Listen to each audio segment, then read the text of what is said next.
this idea of this Elon Musk political party.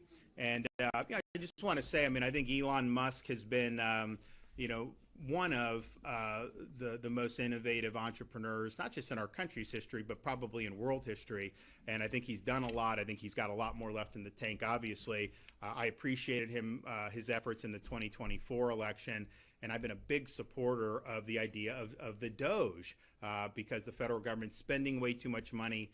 We've adopted that in Florida, even though we have a budget surplus and are paying down debt, and we have the second lowest spending per capita of all 50 states. But yet we're still doing it in Florida because you always want to do better. But when Elon was in the at Doge, there were grants that had been done that we rejected in Florida.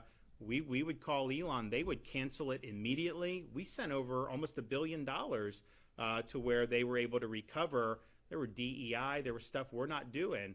And so there was a lot that was done that was very, very positive. And so I think I've been a big fan of what he's done. The problem is when you do another party, especially if you're running on some of the issues that he talks about, that would end up, if he funds Senate candidates and House candidates in competitive races, that would likely end up meaning the Democrats would win all the competitive Senate and House races. And so, look, I'm a Republican.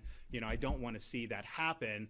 I think if you want to, get involved and hold accountable, we do have a problem in the Republican Party with these D.C. congressmen. They always run saying there's out of control spending and they're going to spend less, and they never do it. And so there's a gap between the campaign rhetoric and then the performance.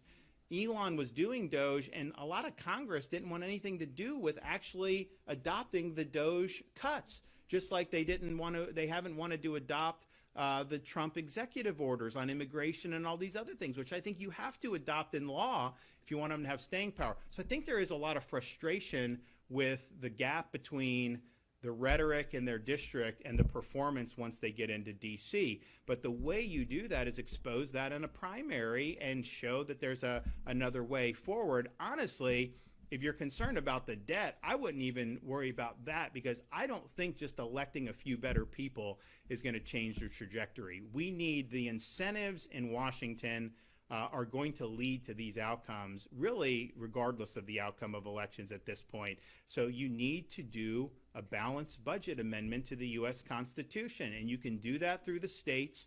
You can do it through Article 5. We've got 28 states. If you can please hit that like and subscribe button down below to help out the video, it really makes a difference. Especially since YouTube tends to favor mainstream content. Remember, even a single like can go a long way in helping get this truth out.